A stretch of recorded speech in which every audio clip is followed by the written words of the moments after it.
coin collecting. I enjoy doing it, and there's a lot of people who enjoy doing it.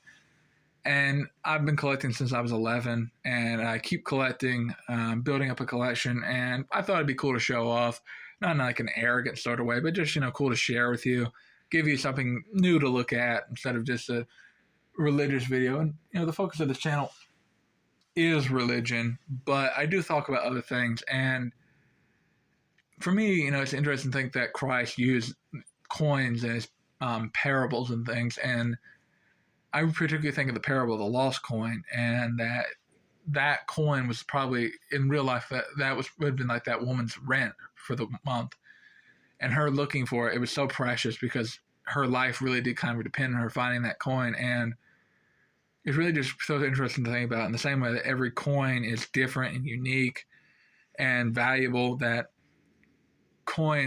people are and sinners are so valuable to Christ. And as a Christian universalist, I've really started to see that really everybody is so precious to Christ. Everybody is so precious to him, and he loves everybody so much. And really, I'm starting to see that all people are children of God, and it's such a beautiful and powerful thing.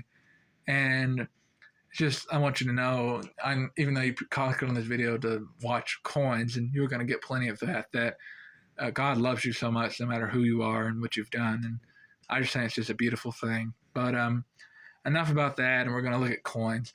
A bit of a heads up, I have a bit of a bias. I love American money. I don't know. Just for me, international just really doesn't do it for me. I like American money. Part of it is I can read it. I also like collecting other Anglo countries, but I think it's the symbolism. There's a lot of symbols on American money that has a meaning to our people, our heritage, our culture. And I like American money because I'm owning a piece of our history, and it's just really cool to me because I have coins from the 19th and 20th centuries, and it's quite interesting. I like owning a piece of our history, I guess you could say. So I'm going to be kind of starting off with my first cigar box. This one, I keep them in cigar boxes. I just think it's cool. Honestly, cigar boxes are something to collect all of them myself. So they're really cool. And then these are kind of like box sets or whatever. Then we'll get to individual coins after these. So this is my historical 1 cent. I actually bought these when I was like 12 years old in Florida. And these are the one. I know you can't. Man, you cannot see them good. There you go. Okay, so I know you can't see them very good, but there's the Indian head penny, Lincoln wheat penny, which really aren't worth that much. Like I hear some people like, "Ooh, a wheat penny," but they're not that hard to find. There's of course a modern zinc penny, Lincoln Memorial penny made of copper before they made the swap in the 80s, and then there's a 1944 steel penny.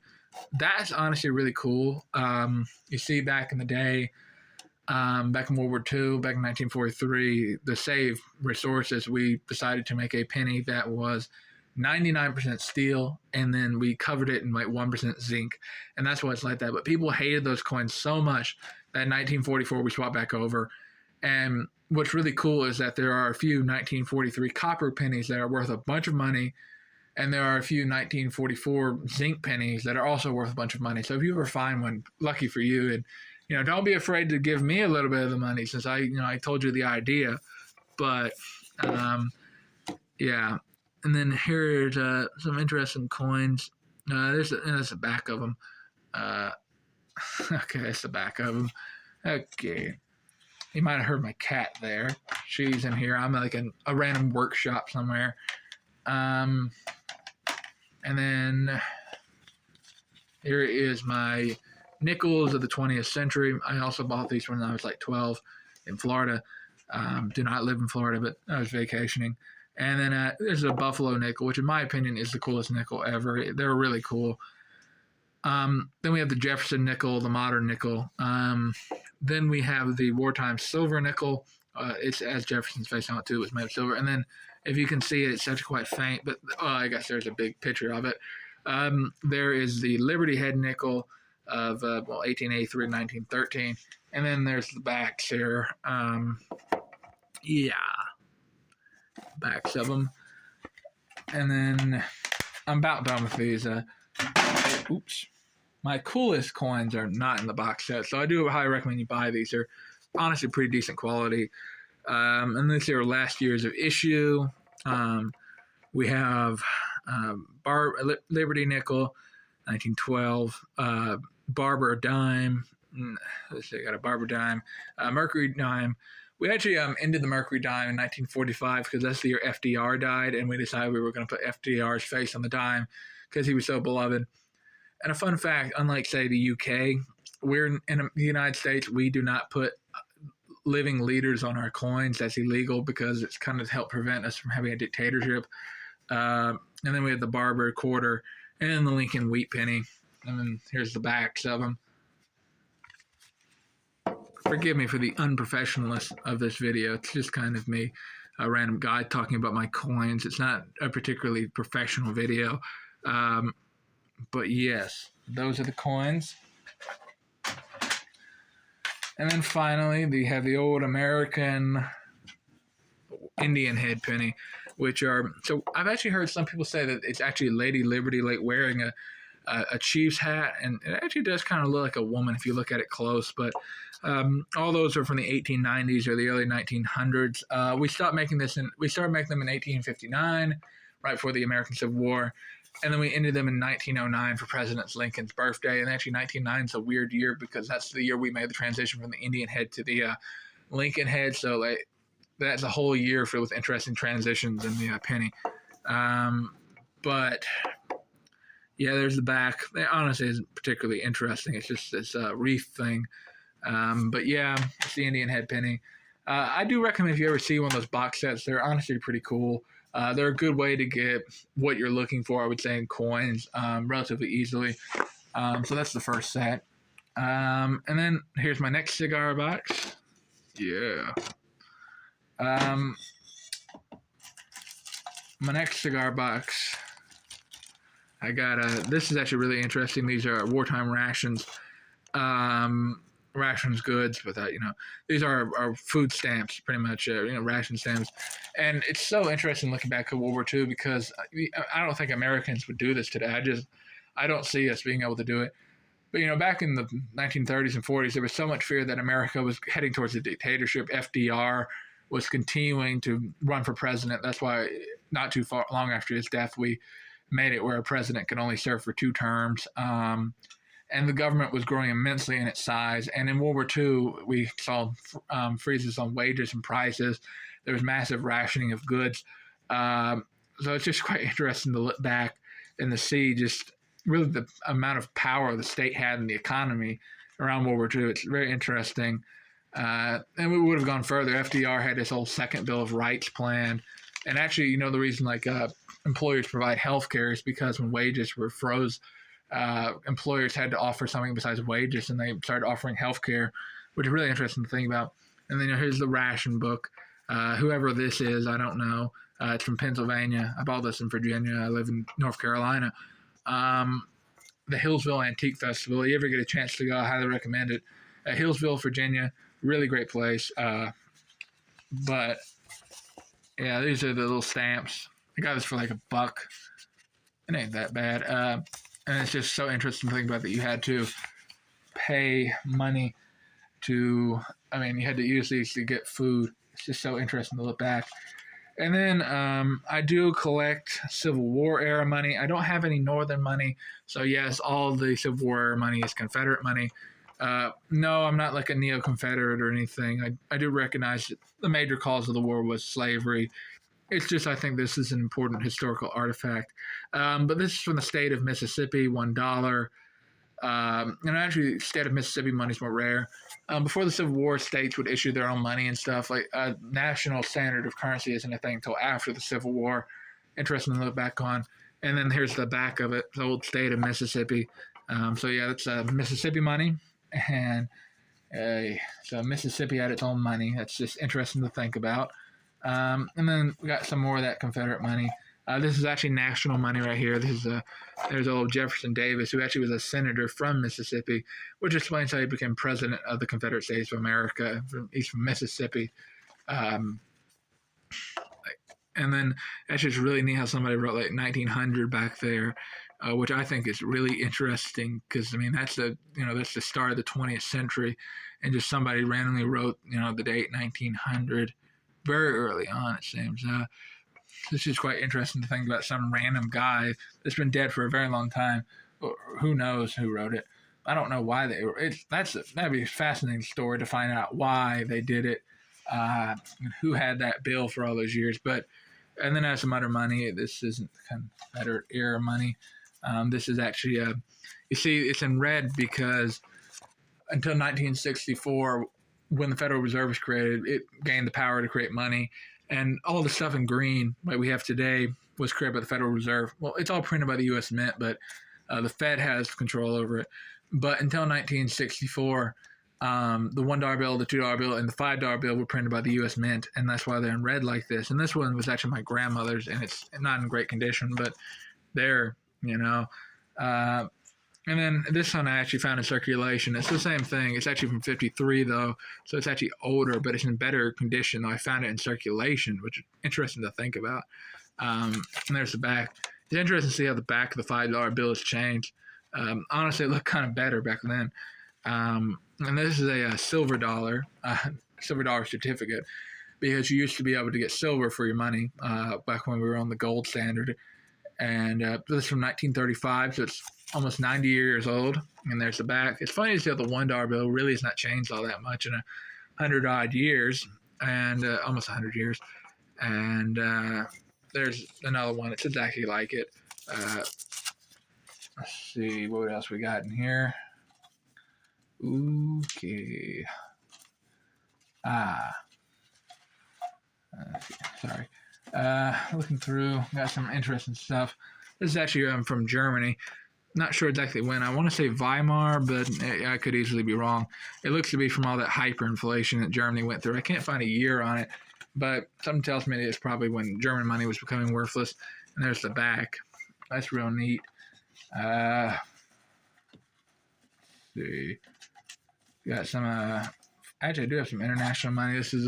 These are rupees, Indian rupees, and this is a peso. The peso is modern. I just kind of found it in circulation. I found it. My father had a business. It was left inside a tip jar for him. And this is actually for World War II. The Japanese government was creating this currency and the whole empire.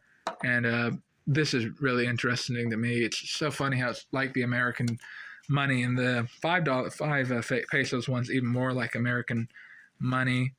Let's see. I don't think I showed this state of Mississippi money here. So this is from the state of Mississippi as well. Yeah, there's the back of it.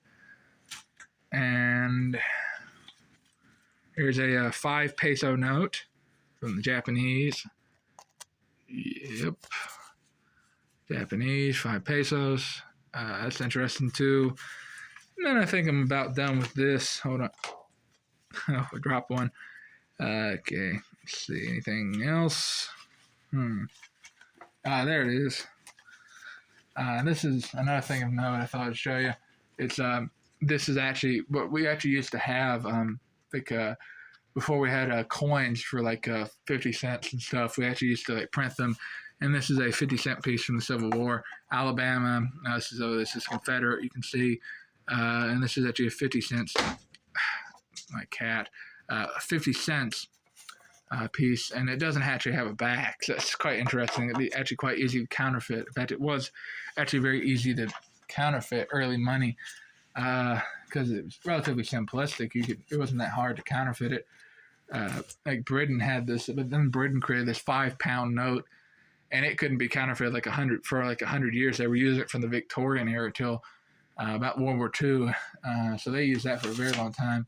And then I shot this video a bit earlier and then didn't like it, so I already opened this, but this is the coins within it. This is from 1984, never before circulated. That one there is a collector's item from the Denver Mint. So yeah, and then this is, what is this? This will be Philadelphia, the P. Or Philadelphia, I forget. One of them doesn't have, or at least it used to not have a mark. But I think that's Philadelphia because of the P. And then, there's the coins, all fairly standard coins. And then let's see, I got a 1977. Essentially, it's the same deal, but 77 see, U.S. uncirculated. And this one's actually a bit different. Let's see. I got a silver dollar with Dwight D. Eisenhower. And then there's old John F. Kennedy. And the rest of these are fairly normal. These are from 1977, never before circulated. So they're almost 50 years old now. There's old Dwight D. Eisenhower. So these will probably go up in value with the year because they've never been circulated. So I think that's about all of them from this box. Oh, actually, this is of interest. This is actually a 50% silver. Okay, you cannot see it terribly well. It's a Canadian quarter. Hold on, let me open up the little bag. It's a Canadian quarter worth 50% silver. It's like a collector's item. It's 1967. See there. There's old Queen Elizabeth II, which is amazing to think that she was on money this long. And then it's 1967. It's a quarter. I can't see it that well. I do enjoy collecting some Anglo money as well, but I prefer American money the most. It's just, I don't know. I like the symbols and stuff. You know, it's all American. I'm a good old American. And then I actually do have some other British money. I find it fascinating that England was using a medieval system of currency till 1971. And some of the colonies, like if you look it up on the internet, like you'll see Australia made the swap in like 1966, and England finally made the swap in 1967. It's actually really interesting. Australia made a swap from like pounds and sterling to creating their own dollar. And I found out that our American quarter is actually, it's more common to have a 20-cent piece in the rest of the world opposed to the quarter, which we have in the United States. But this is a 1 shilling. So that was it's kind of like the nickel, and it took 20 shillings to make a pound back in the day, and then they actually kind of, when they made the swap, they let old shillings be used as 5 pence. They call them like pence in the UK. You can tell I'm an American. It's really interesting. Like America, we were one of the, not the first nation, I'm pretty sure, to use decimal money. And it's so funny because the rest of the world dunks on us Americans for continuing to use the imperial system. No, I'm never giving up the imperial system, baby. I actually do really like using Fahrenheit for temperature. I think it just makes more sense. And of course, I am a dumb American saying that. But I was saying, like, we actually could have been one of the first countries to use the metric system, because you have to keep in mind that, I mean, we were fairly progressive.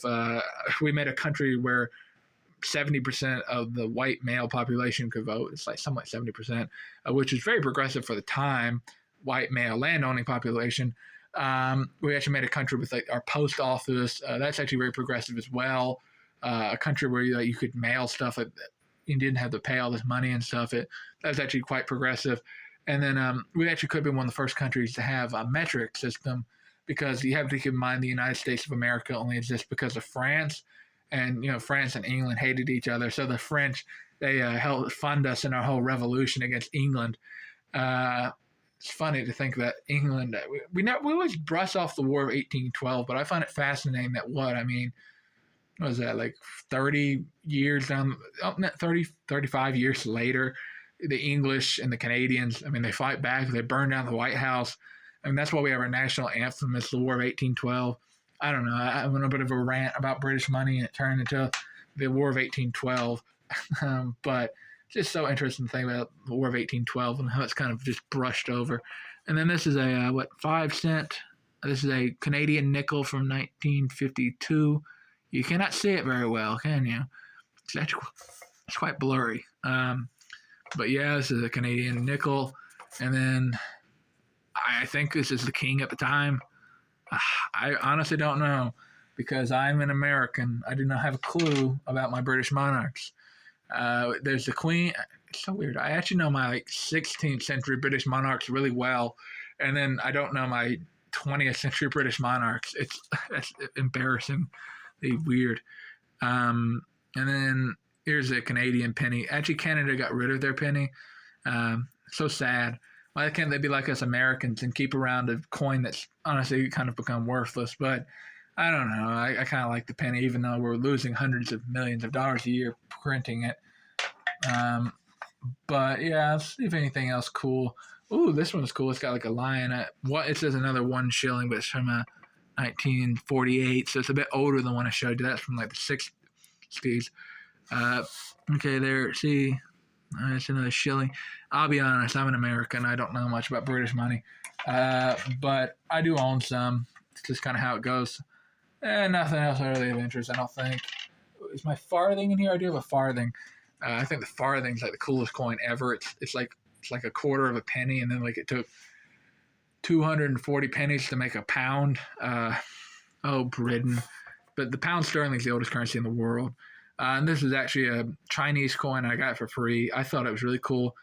And like different parts of the world invented the technology of creating coins independently, and the Chinese came up with this style of making coins. And I've touched like Japanese coins and stuff. They'll be made of aluminum. They're super light. So it's just quite interesting. Well, that's that box of coins. And I'll be getting down to my last box. Okay, this is my coolest cigar box, and I actually traded for this. I traded all sorts of different stuff, and I bartered for this one, and it's really cool looking. Though it's the newest one, so it's got like that whole "don't smoke" stuff inside. Meanwhile, in the good old cigar boxes, it doesn't have any of that "don't smoke." It's bad for your health stuff in there. There's the cigar box itself, but now I'm gonna show you some of the stuff in there. Forgive me for some of that awful noise that Cigar Box dragging made. This is actually a collectible from a local gold mine. It's not an actual coin. It's a reconstruction thing. But yeah, so it's that. North Carolina, we had the gold rush in the 1848. It's something actually that's at the end of 1848. But we had a gold rush in the early 19th century before California was doing it. So there's another Indian head that's from the 1900s. There really isn't too much to that. Oh man, you can't even see it, can you? It's a bit blurry, but it really isn't too much to it. It's an Indian head. Let's see. Ooh, yeah, the Churchill coin. This coin is very thick. There's old Winston Churchill, British war hero. And then it says Queen Elizabeth, I'm pretty sure. It's from 1965. And then, I bought this one in Cody, Wyoming. It is a silver $half, 1943. I bought it for $18, but that was several years ago. Who knows what it's worth now? 1943. It's Old Lady Liberty. There's the old eagle. Another symbol. I actually heard that they came up with the eagle. This may be a myth, but I'm pretty sure they had at the U.S. Mint, they had an eagle or whatever, and he was named Peter the Eagle or something. And that's why we have an eagle as our national bird. But then again, maybe I just misremembered facts. And this is actually a JFK bicentennial $half. Though most of our coins stopped being made of silver in the 60s, this one is actually 40% silver. And you can get them pretty cheaply. You're going to find people trying to make you buy this. I saw one dude try to sell this for $25, but no, you can get them in circulation relatively easily. This is a bicentennial $half. The U.S. had its bicentennial in 1976, and then this is another one. Yeah, and actually another one. I have several. There's a Susan B. Anthony silver dollar, 1979. Big women's rights activist. Helped get women to vote. Old Susan B. Anthony. There's the eagle back there. I actually had one of these when I was a kid, and I really liked it. And then I lost it one day on the playground. And I was very sad about that. And this is actually a quarter, because keep in mind, quarters used to be made of silver. So this is made of silver, 1936. And I just found this in my house one time.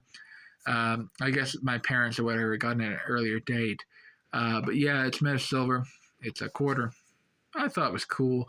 I think it's 1964. That's the year that we stopped making silver coins in the United States, and everything swapped over to not being made of silver. And this is in 2004.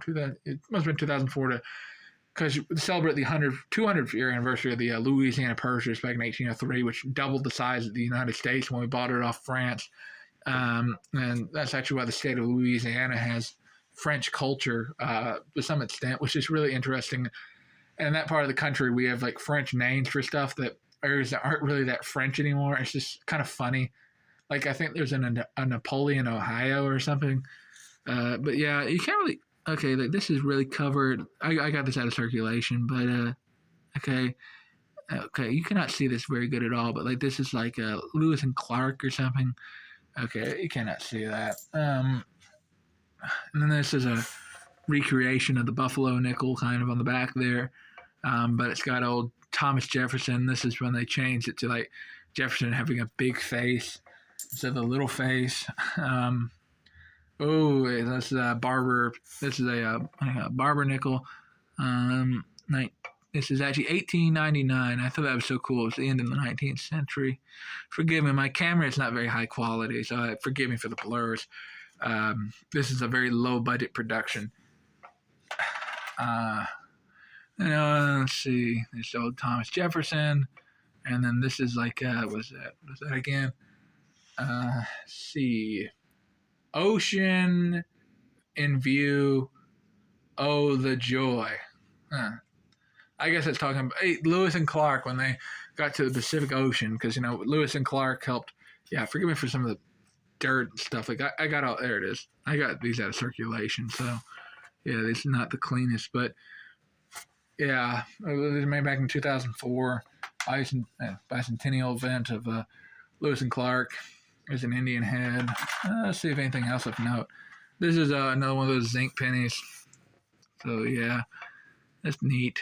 See anything else of real any note? Because I have a bunch of doublets. This is a Sacagawea dollar.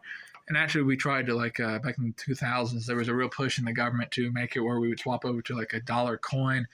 Like I know it's really common in Europe to have like a euro coin or a euro and a €2 coin. And there was a push to have us adopt a dollar coin in the United States opposed to a physical dollar bill.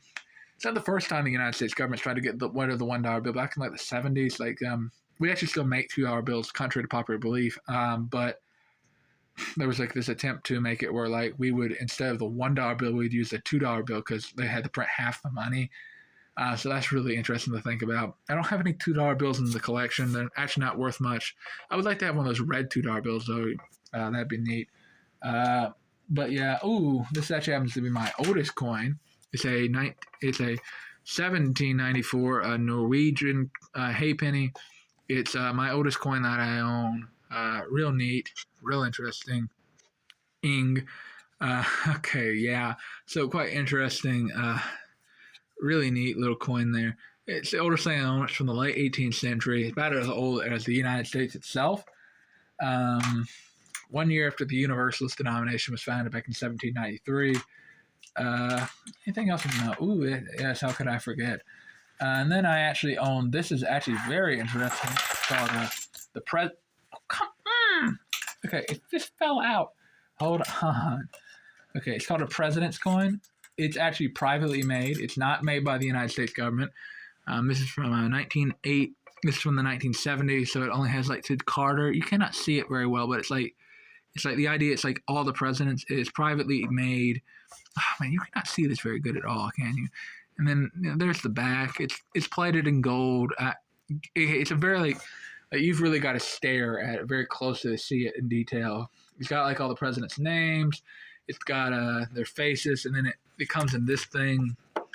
That's where the coin goes. It says it inspires on it expires on January the 20th, 1981. So that's when Ronald Reagan became president. And yeah, so that's my president's coin, which is the only, actually I think it's, apart from that collector's gold thing, it's the only privately made coin in the whole collection. Then I don't think there's really anything else of interest in the collection here. About all the same. Here, this is a nickel where a ship's on the back. Once again from the whole Lewis and Clark expedition. There's Thomas Jefferson. Anything else? Okay. Nothing out of this box, I don't think. So yeah, I hope you found that one interesting. Then my collection, for the most part, is over. I got this booklet here. Okay, you can't see it there. Hold on. We're going to need to do some movement. Okay, here's the booklet. This is international stuff. but it's like the most worthless coins. Like the American entry is a penny, so these are just worthless. I don't really care much for this, so I know you can't see it very well. But it's just like peruse. You kind of see what countries I got. Really, nothing of terribly much interest. It's just kind of worthless money, to be brutally honest. See the good old US of A. It's a penny. What is it for the good old US of A? So not really worth all that much. So yeah. Yeah, I hope you enjoyed the video. Forgive me for the low production quality, and I hope you found it of interest. I know this was not a very high quality video. It wasn't particularly fancy. I don't think I have anything. I think honestly, the stuff that makes my collection cool is the weird stuff, like the war rations or the president's coin, the kind of stuff you don't have in a normal collection. And I do think I need to start having more weird stuff. I do some international coins. I don't know. I just never really found that cool. But yeah, that's most of my collection. I actually have a big box of quarters, but I didn't feel like showing that off because it's just quarters. But yeah, that is for the most part my collection. I hope you found it interesting. This is just a bit of a different video. We all have a good day. God bless. Like and subscribe if you enjoyed the video, and Christ will conquer.